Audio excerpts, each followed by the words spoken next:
In this season, we show you some of the hottest design hotels from around America and abroad. From cool urban retreats to luxurious country estate living.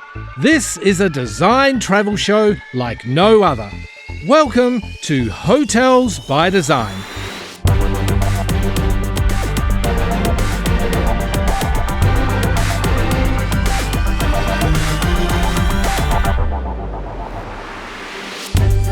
Our ByDesign team of industry experts have done the hard work for you, so you can choose your next design vacation destination. Designing for hospitality has such a unique set of parameters. You're not just designing for the raw functionality, but the joy, the delight, and the care of everybody who walks through the door. Let's get started with our first design hotel.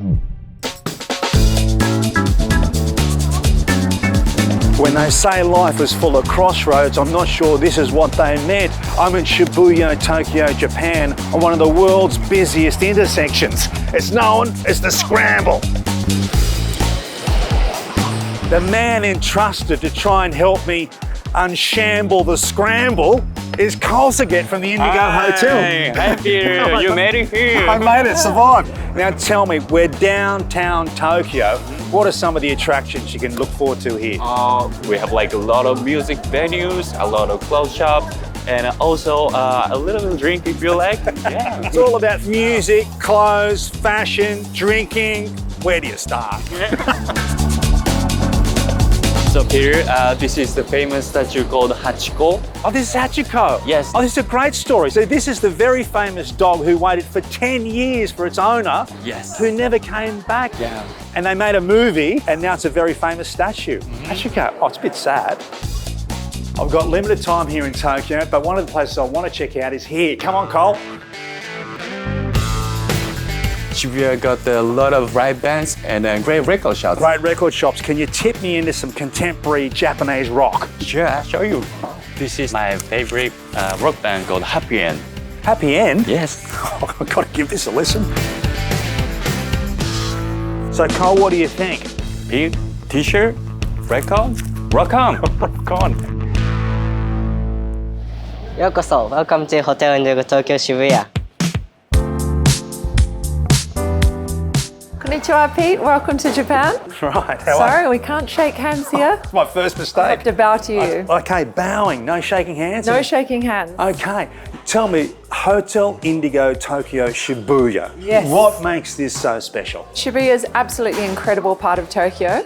We have a really big culture of music, art, fashion and design, and we bring that to life all throughout our hotel. We've got a service called omotenashi, and it's a very high level, very personalized and very unique level of service, and it's really deep rooted in history and culture. Even if you go into a convenience store, we call them konbinis here, you still get a really high level of service. So it's kind of hard to close that gap when you're working in hotels. And you've got to raise the bar even higher because it's your industry. Yeah, Isn't that exactly. interesting? How has Shibuya been integrated into the design of this hotel? So Hotel Indigo has a really strong concept, and it's about that neighbourhood story. Our job is to bring this neighbourhood to life within this hotel. And as soon as our guests go out into the streets of Shibuya and experience the neighbourhood, they can then connect it back to the hotel very easily. So it's the combination here of not only art, but music and fashion. Fashion. May I compliment on your beautiful dress? Thank you very much. This is upcycled kimono. Right. And we actually work with a local designer. He is based here in Shibuya. Peter! Hi, mate. Good to see you. Right, are we supposed to bow, shake hands? I'm not sure anymore. Yes, just not like this, like this. Tokyo's all about fashion, and I think I've come to the right You place. have come to the right place. Welcome to Cotemer. Correct me if I'm wrong, you're an American. Yes, I am American. Explain this to me. It's a cross-pollination of culture here. Yes, it's become very international. I've been in Japan for 25 years personally, and I'm actually a musician here in Japan in a group called Def Tech. But I happened into this store, and Sato-san, Norio, this owner, is an amazing person. Look, he's still at work. Let's get you into some fashion. That's awesome. You got it. So Pete, the theme for our rooms is music. music from a turntable to a turn-your-head view. Absolutely. What are we looking out onto? So behind us here, we've got Shinjuku. And out this way? We have got the very famous Shibuya Scramble Crossing. Oh, that's where we were this morning. Yes, we can have up to 3,000 people cross it at any time. Isn't it amazing? Now tell me, how do you curate a musical theme? So Shibuya is very, very famous for music. And so what we've got is a selection of records from many different decades and genres. Every one of our rooms, we've got 8 records. Just behind you here, our bedside lights are actually the shape of a record with the needle on top as well. We've also got the minibar. So the minibar doors look like the records on a shelf in a record shop. Have you got a favourite artist? That's too I hard. have a few. So I would say, so Rolling Stones would probably be my favourite. So you've got a lot of that in our guest rooms. Okay. Yeah. There's plenty of satisfaction here. ようこそホテルインディゴ東京渋谷 Yuko, what have you brought me? So this is the Gallery Living Fruitful Afternoon Tea, which is inspired by autumn. Is this like sushi on a skater? So actually, this skateboard is inspired by the Shibuya culture, the young people, and the colorful fashion and pop of color. In Shibuya, there's art you can look at, art you can listen to, art you can wear, and art you can eat. Well, the head chef here at the Hotel Indigo Shibuya Tokyo is not from Niseko or Nagano, he's from Naples. Yes, David. I'm from Naples. Nice to meet you. What I'm cooking now is carbonara, which everybody knows. But my recipe is a bit special because I use white eggs as a merengue in the end of the recipe.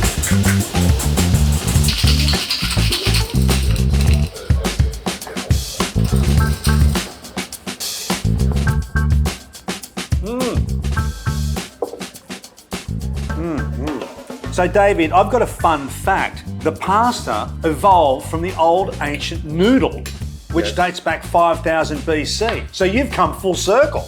Yes, I know. I come back to the previous school.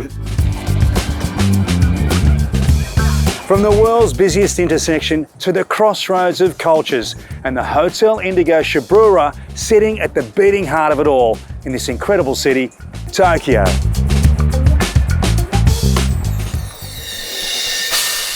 This hotel is an ideal reinvention of landmark architecture. It's about the story, it's about the space that this building has existed on. When you're there, you get a feeling of a history that you want to know more about. In the 1930s, there was a race to the sky, and in order to compete with the Empire State Building and the Chrysler Building, Conrad Hilton built his first skyscraper here in El Paso, Texas, which was even home to Elizabeth Taylor. Welcome to the Plaza Hotel at Pioneer Park.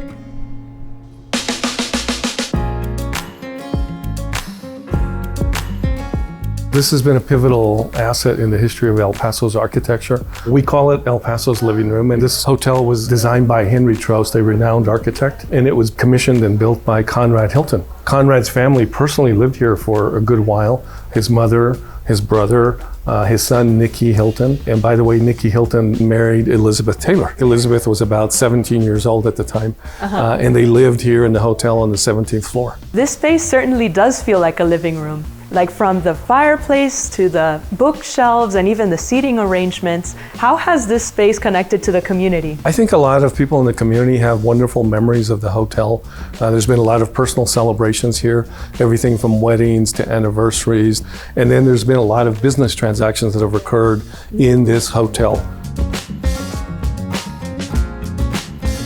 So T-Jack, right now we're standing in the Ambar restaurant. Can you tell me a little bit about the historic elements of this space that were restored? Sure. So we can start with this floor. So this floor is the original patterning and original material, and the Johnson Studio at Cooper Carry actually incorporated it into the design to make sure that one, it was celebrated, but two, that it felt natural. With our partner Restoric, we looked at the lighting that was in here, and these original lanterns that are up there, they took and they restored beautifully to bring them back to life. The lanterns on the sides were actually only in photos. We had nothing to go on from them but a couple of pictures, and they were able to recreate them in totality. Also, the ceiling that's above Restorik went through, they hand painted the Vegas back onto the ceiling, really to complete the space. And the stained glass on the sides. We had only a couple of pieces of it and some pictures, and they went through and they did an entire historic recreation. The Johnson studio actually then took what was the check-in desk and this feature wall, and they turned it into the amber tequila wall. That wall actually holds about 600 bottles of tequila. That's crazy. Have you tried them all? No, only a couple. And being that this is a historic hotel, how did you bring in some modern elements in order to appeal to modern day guests? So we didn't want this to just be like a historic time capsule. The leather that you see on the furniture, new, modern, fresh furniture, comfortable, but also harkens back a little bit with the hand detailing. It also gets picked up on the columns throughout the space, this handcrafted leather wrap, the metal elements that are found there, also on the bar. This is actually Pueblo Deco. So Trost and Trost, the original architect of the building, really took the Art Deco kind of vibe and theme, but it is more of the region, drawing on the Native American styles. Bill, right now we're standing in one of the guest suites, and I just have to say, it's absolutely beautiful. Originally, these rooms were about a third the size of what they are today. We're standing in what was one structural bay of the hotel, and that was one room. And so we sort of took that as a 3-to-1, making 3 rooms into one suite so that we could incorporate all the features that a modern guest would like. And who's this little guy that's right here? Hilton, when he opened the hotel in 1930, advertised in modern technology of radio in every room. And there was a dial on the wall that the hotel guests could choose between one of 4 channels. So this is our touch to bring that radio in every room back with the modern technology of Bluetooth. So I'm not limited to just 4 channels? No. Okay, good.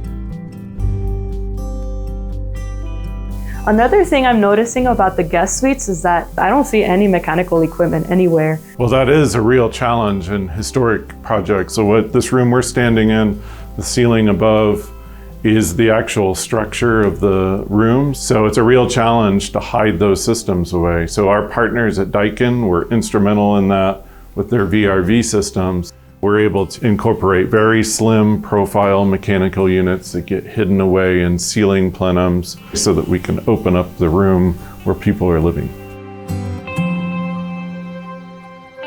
The Trost Ballroom, this space is absolutely stunning. What was Henry Trost's original vision for this space?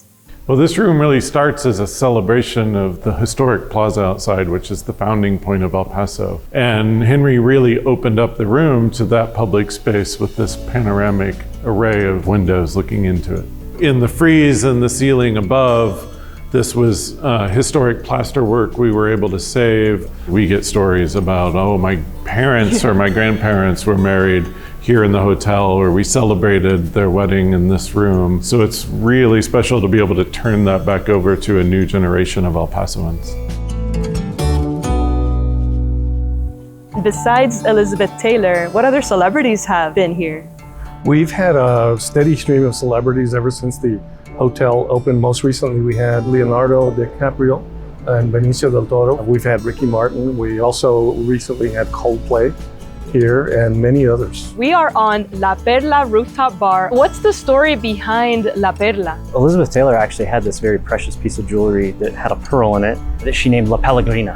Well, that became our inspiration for this space, giving it a little bit more of a feminine aesthetic to counterbalance the masculine aesthetic downstairs. We're very proud of the end result. It turned out wonderful, and it took a team from across the nation to do it. Well, it takes the dream team to make it happen. Cheers to that. Cheers. Cheers.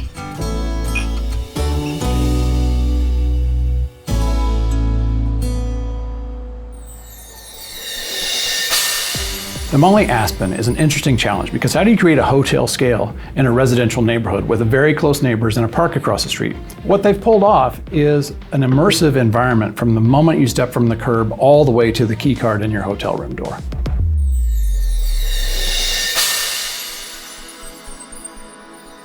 One thing you might not know about Aspen, Colorado, is that the city is fiercely proud of its architectural heritage, and to design a new build here takes a very calculated and careful approach.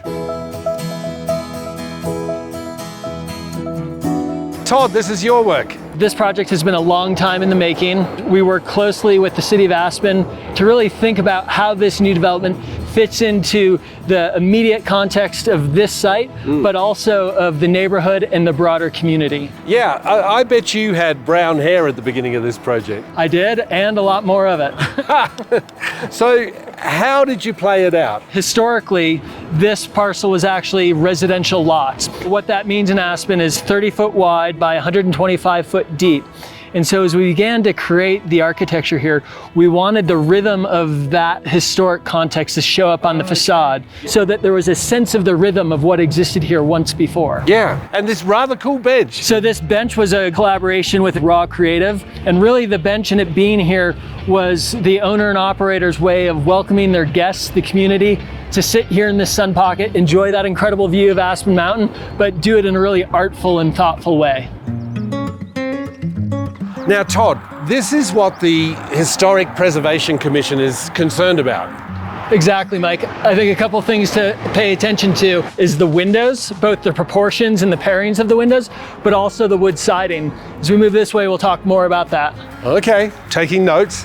Another thing we were focused on, Mike, was how to transition and scale from this commercial building to the historic residential neighborhood to our west. We moved from this 3-story mass to this 2-story element that's much more fitting in scale with our historic neighbor. And I see your windows here. We worked with modern windows, and we imitated the proportions that we saw in the historic windows, but tried to take more of a modern sensibility and to create this connection in a really unique way. Now, Todd, what about the choice of timber? That was an interesting one. Again, it's about connecting to the residential structures we're adjacent to, but it was also about connecting with Aspen's alpine identity. And we worked with Delta Millworks, and they helped us with this random board width. Last week I was on a hike with the family and took this photo of this aspen grove, and you can see that the vertical lines that you see through the aspen grove are very random. And then in regards to the brick, we pulled the brick to this part of town to bring the commercial core out to Main Street. Brick is the predominantly used material there, but also the color is a reflection of the cliff faces of the mountains that we see all around town. Wow, there's a lot going on up in that architectural head there. There is. The Bauhaus movement of modern architecture was a strong influence for both the interior design and the architecture. Yes, what is this about Bauhaus and Aspen? Herbert Bayer, an architect who'd studied with Walter Gropius at the Bauhaus School, he really was the designer of many of Aspen's early institutions and then infused Aspen's architectural context with this sense of modernism and a forward-looking progressive lens on design. So where do I see Bauhaus here? So in the interiors, I'd say one of the places that becomes most obvious is in the ceiling detailing, the sense of logic, the simplicity to it. And we used Waterworks to develop a custom bottle filler. And the exteriors? So in the exterior, it's really about an authenticity of the materiality. It's also about just clean, simple forms that are rectilinear and sort of free of ornament, extra detail. It's just about a clean, simple, organized approach.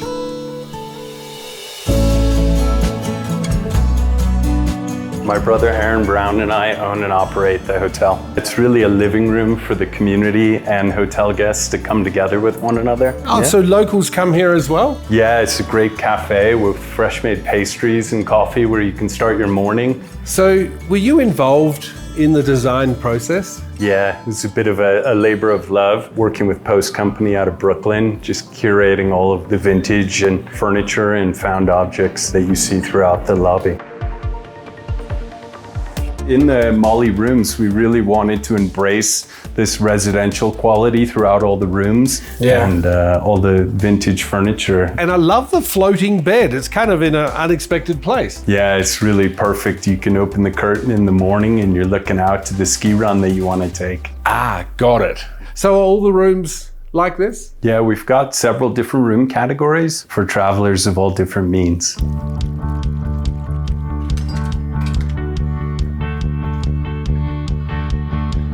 Surely this has got to be the best rooftop in town. the best. Check out this view of Aspen Mountain behind you. Crazy. You know, wintertime, that's the World Cup ski course. And did I hear that you were considering for this to be something else? Yeah, in some of the early conceptual designs, there were some condominiums designed up here, and we just felt like it was too important to have a bar and a gathering spot. That also takes a lot of work in terms of really creating programming that pulls people in. Live music, cocktail making seminars inside. You know, it's a really great opportunity to bring those guests and the community members together. Yeah, how wonderfully Aspen. Yes.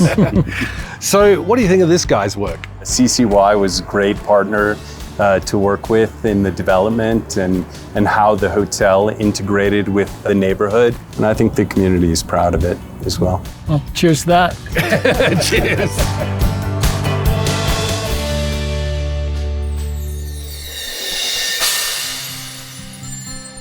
From the outside, it's all classic 19th century charm. But step a little closer and things really start to shift.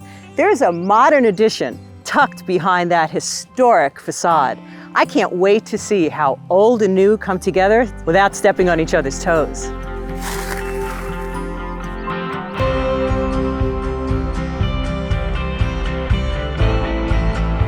Hi, Alex. Hiya, Robin. Thank you so much for having me. You're welcome. Welcome to the Hamptons. Oh my goodness, now this is true classic Hamptons Victorium, am I right? Technically, it's French Second Empire. You can tell from the mansard roofs, you can see from the dormers, all of the ornament, and also the porch out front. How did you end up with this project? Well, the owner came to us who wanted to adapt it. It had been a boarding house for decades. It was really run down. So this is a true renovation project. It is a renovation, but it's more than that.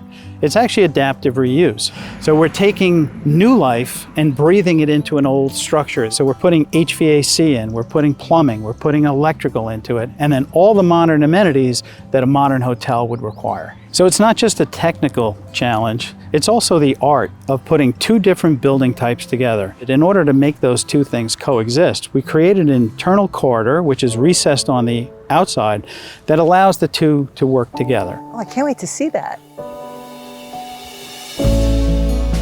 Oh, it's so intimate and elegant. And the staircase, this is a piece of history. This is original, isn't it? The stairs are a really nice surprise. So these were the original stairs from the house back in the 1880s. You can see in the craftsmanship between the banister, the newel post, the handrails, these were all hand turned. We kept these as an ornamental element looking back towards the original. So we did install two new stairs to meet fire department requirements, life safety requirements. And Kelly Builders did an amazing job. One of the interesting facts is Kelly lifted the building 10 feet in the air so that all the workmen could get underneath and put all the new foundations below, and then rested it back on its original foundation. Oh, I would have loved to have seen that happening. We believe these original buildings have a soul. So while we're breathing new life into the building, we're retaining its original soul. Beautiful lounge you have here, Mary. Oh, thank you, Robin. We really tried to make a space that was like comforting and inviting, but yet still pay homage to the history. How did you choose what eras to kind of tap into?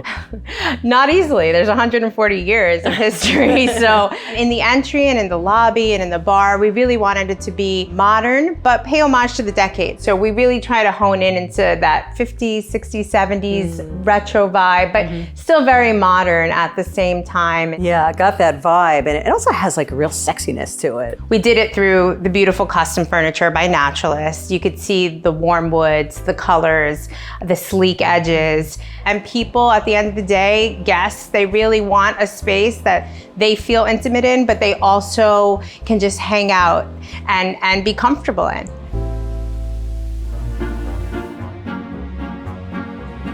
This is the space that Alex was talking about that transports you from the new building to the old building. Oh, so we're really like going forward and backward in time? Yeah, sure. Here I am, I'm in the old building, and there I am in the new building. So that's fantastic. Yes, it's really great. Architecturally, this was needed, so this serves a very important purpose. And how did the interior design help you blend the two different spaces? Well, take a look around. We've got the same wall covering, we've got the same woodworking, And we use the Provenza floors. They have a vintage quality, but at the same time, they've got that Hamptons driftwood feel as well. What I love about this space is the intimacy that it creates. At the same time, it is small, it is mighty, and I have to say, it's one of my favorite spaces. Well, this is certainly spectacular, Beth. It should be. It's the penthouse with its 2 bedrooms, 2 bathrooms, the wraparound balcony that overlooks the property and the pool. This was designed for the VIP guest or someone that wants to feel like a VIP. This is the crowning jewel. But let's take a look at how we juxtapose the stone with the textural rug, the sumptuous velvet sofa that you just want to plop down on, and then the amazing modern leather chaise. This all comes together to form that comfortable but wow feel. Now, are all the spaces the same? They've got a similar feel, but they're all unique. So they each have their own unique experience, particularly on the vintage side. But that was a wonderful challenge because the rooms turned out beautiful. From the modern side to the vintage side, all of the rooms speak the same language, but they're all unique, and that resonates throughout the property. Well, ladies, this pool is spectacular. I'm gonna guess not from the 1880s. You think so? This was a big undertaking. We had to gut it. We had to put in new landscaping, all these beautiful pavers, even down to the teak furniture gives it that Hampton oasis. And what's an oasis without a bar? I'm with you, Mary. In my opinion, anyway. But we really tried to bring the interiors out, and we did the outdoor bar and patio and dining so that the guests really have different unique spaces that they can really just hang. Yeah, it's got such great flow to it, just from outdoor to indoor and throughout the spaces.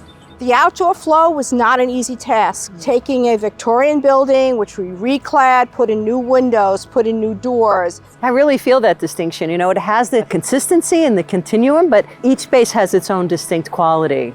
That's what gives this boutique hotel, 7 Beach Lane, its special nature and its quintessential Hamptons feeling while we pay homage to a 140-year-old structure.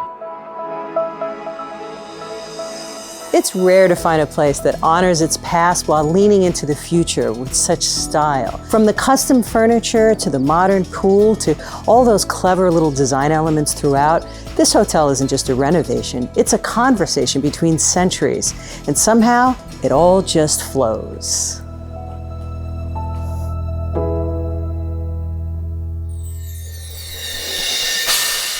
In the shadow of Pikes Peak, and strategically located here at the north gate of the U.S. Air Force Academy, an intriguing design project has emerged.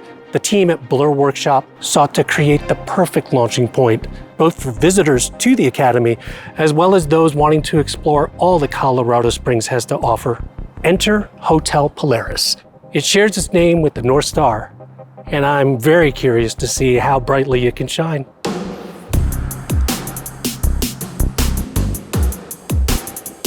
Scott Foreman, how did you guys start this out? What was the design brief that you received? It's quite simple. The Air Force Academy here was looking for basically a new front door. So this development, including the Visitor Center and the Hotel Conference Center that we're in, formed a gateway on Northgate Boulevard onto campus. We were inspired by the campus itself. We did a lot of studying in the archives, as well as a deep dive into the international style as a whole. And you can see that throughout. Now that international style is renowned for its timelessness. What was the foundation to your design approach to incorporate it? The approach to the campus is a very similar approach to the hotel, where you enter in and your vistas are very intentional and focused on something that we wanted you to see. But materials, patterns, all of those things kind of informed the DNA for the building so that it would relate back to campus. I love it. It's a nod to the past, but you're clearly referencing the future.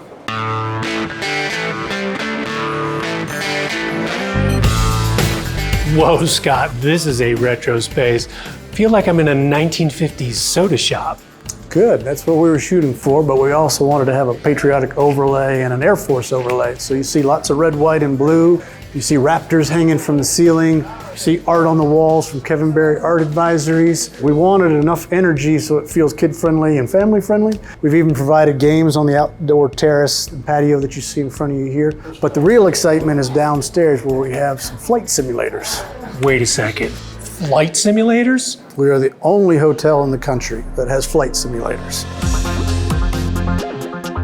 Runway left or right? Left. Okay, we gotta drop a little, right? Yep. There you go. All right, ladies and gentlemen, thank you for riding United Airlines. We're only 6 hours late, and that's not my fault. That was next level. Now this is a different feel, way more adult here, super elegant. Where are we? We're in Pamela's restaurant. It is the main dining room within the entire hotel.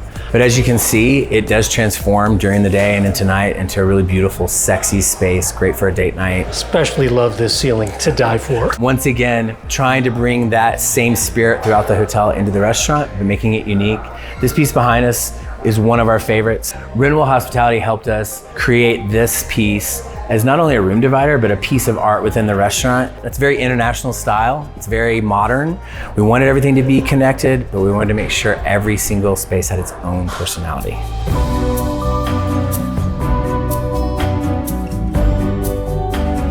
Welcome to the Superintendent Suite. We try to really elevate the experience for every guest in the hotel. There's enough space to allow you to enjoy it the way you want to, from the dining room table to our bar, or just sitting comfortable in the residential area and taking in the 80-inch screen TV. But I've seen that theme of the Academy. Is that true of all the other rooms? It is, but each done in a very unique way. We tried to infuse an element of the cadet dorms, but all done in a true hospitality way. The designers have done an exceptional job. From the point of entry, you see the specialty tile products flooring that mimics the terrazzo at the Academy itself, to the unique blend of lighting and soft plush carpeting that we have from Loloi, really just enhances and complements the feel all the way to the guest room. Well, finally, you guys brought me to the payoff space, and what a great bar it is. We really relied heavily on our partners to provide us with unique solutions for all these spaces. We've had some fantastic partners, from Porcelanosa that does the exterior skin when you first walk into the building, to MDC Interior Solutions, who did the wall covering in this space, which is a custom design of a constellation from start to finish. This hotel has been a labor of love and a true honor to work on, and it is so exciting to see it in full swing. Well, that is an occasion to toast to, so cheers, gentlemen. Cheers. Cheers. With subtle references to the U.S. Air Force Academy throughout, the Hotel Polaris honors its theme while creating uniqueness and charm. It's a testament to thoughtful design and a project that embodies its namesake by being a guiding light to all those beginning their adventure in Colorado Springs. We hope you've enjoyed our look at some of the hottest design hotel experiences from around America and abroad. Join us next time for more breathtaking design vacation destinations on Hotels by Design. To learn more about special offers or to book any of the hotels, resorts or experiences featured in this season, go to bydesign.global.